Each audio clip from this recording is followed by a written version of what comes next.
Un cordial saludo a todos y a todas. A continuación vamos a realizar el ejercicio planteado para la unidad 4 de la materia de ética de la Facultad de SIPA de la UNIQUINTÍ. El ejercicio se basa en plantear dos dilemas morales o éticos relacionados con las labores propias de la profesión u oficios relacionados con el adecuado uso y manipulación de la información, y aplicar alguna resolución usando las teorías éticas vistas en el semestre, el utilitarismo, la deontología y la ética de la virtud. El primer ejemplo se relaciona con una entidad estatal que se encarga de la incautación de bienes adquiridos de forma ilegal, donde el encargado de una de las bodegas donde se almacenan estos bienes descubre una extraña y muy pequeña pieza de arte tallada, que él sabe vale mucho dinero, pero también entiende que la falta de conocimiento y los trámites extraviarán esta pieza y se perderá en la historia. Además, a las subastas, que es el mecanismo de comercialización de estos bienes, la gente que asiste está interesada en otro tipo de artículos.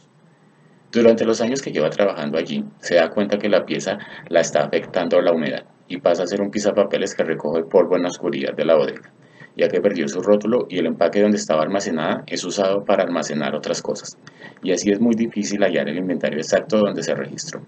Ahora bien, el encargado tiene un contrato por prestación de servicios. Sabe y entiende que al haber un cambio de administración en el cual él ya no tiene palancas ni influencias, es muy difícil conservar el trabajo. Cuando le dejan de renovar el mismo, piensa en llevarse la pieza, no tanto para beneficiarse él, sino más bien para rescatarla donándola a un museo donde pueda ser exhibida. Cabe explicar que el dinero que se recoge en estas subastas se usa para cubrir los gastos y nóminas estatales, y en ningún caso en un programa o iniciativa de mejoras sociales, es decir, que beneficia a un número reducido de personas. Empezar a desarrollar la resolución del dilema desde las perspectivas de las teorías éticas, iniciaremos con el utilitarismo, cuyo uno de sus postulados es el bien general y dar bienestar a la mayor cantidad de gente posible. Desde esta idea se puede concluir que sí está bien sacar la pieza y donarla a un museo, donde la mayor cantidad de gente posible la va a poder apreciar y valorar, y se va a reconocer y difundir su legado. Desde la deontología es más complejo, porque aunque sus intenciones pueden ser juzgadas como buenas y como un acto correcto, existe el imperativo categórico, que puede convertirse en ley universal, y este acto puede entenderse como justificación para que cualquiera saque cosas de estas bodegas sin autorización y sin motivaciones moralmente o éticamente correctas. Ahora, para la ética de la virtud, desde la reflexión que da el equilibrio y el ejercicio de la virtud, es decir, acciones que se consideran buenas, se debe analizar y hallar una solución que sea reglamentada y autorizada por la entidad y que beneficie a todos, como avisar a un museo de la existencia de la pieza, tomar un registro fotográfico o en video de la pieza para evidenciar su estado, y que alguien interesado la adquiera, notificar a una entidad estatal que se encargue de aspectos culturales o proponer y desarrollar una forma de almacenar y comercializar estas piezas en los ámbitos y círculos adecuados de negociación. Desde las normativas y reglamentación se pueden enunciar varias leyes donde el individuo está sujeto a unas responsabilidades y comportamientos que le impiden tomar acciones unilateralmente, que están sujetas a una legislación que abarca generalidades y un universo de posibilidades, opciones, pero que en algunos casos sigue siendo pocas para las peculiaridades excepcionales que se puedan presentar. Sin embargo, hay que tener presente que los contratos firmados plantean unas responsabilidades y deberes explícitos que requieren de profesionalismo y eficacia en su desarrollo. Se puede tener iniciativa de mejora en otros aspectos relacionados buscando asesoría o a quien corresponda o le interese, sin descuidar las labores ya asignadas. El segundo ejemplo de dilema es de un proyecto archivístico, cuyos contratos son de obra-labor, y el salario depende y es proporcional a unas metas ya indicadas. Los expedientes de este fondo son importantes para trámites ante organismos estatales y requieren de la conservación de la documentación original, pero esta es muy vieja y se encuentra en un estado muy delicado, lo cual necesita realizar procesos de restauración o recuperación de los documentos que son más complejos y demorados. Si el documento está en un estado recuperable, se toma una fotocopia y se anexa un formato con una descripción de la información, aunque para los trámites del expediente pierde validez.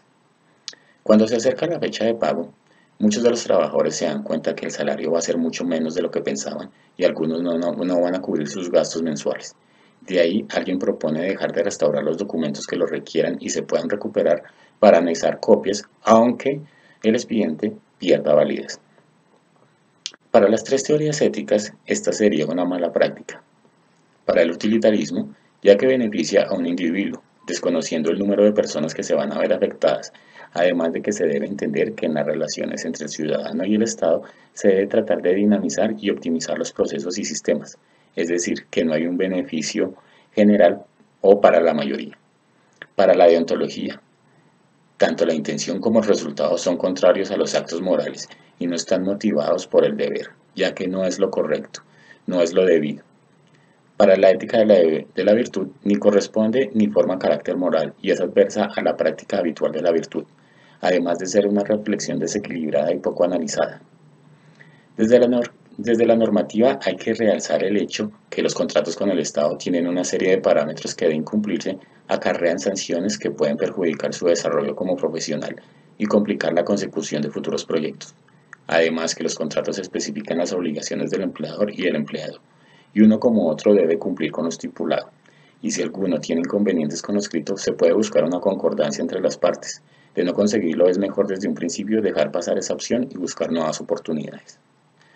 Como reflexión final, para el profesional que debe trabajar desde, con y para la información, se debe adaptar a una serie de dinámicas cambiantes desde tecnologías y tendencias que mejoran y optimizan su oficio o simplemente lo reemplazan, pero que de la misma forma han tergiversado los objetivos primordiales de la profesión.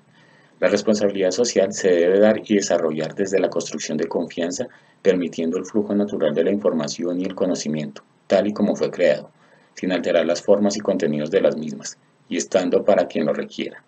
La credibilidad y legitimidad en la información es la mejor forma de poder ejercer una responsabilidad social efectiva que beneficie a la mayoría de la población por igual. Bueno, esta es la conclusión del ejercicio. Muchas gracias por su atención y espero que se encuentren muy bien. Hasta luego.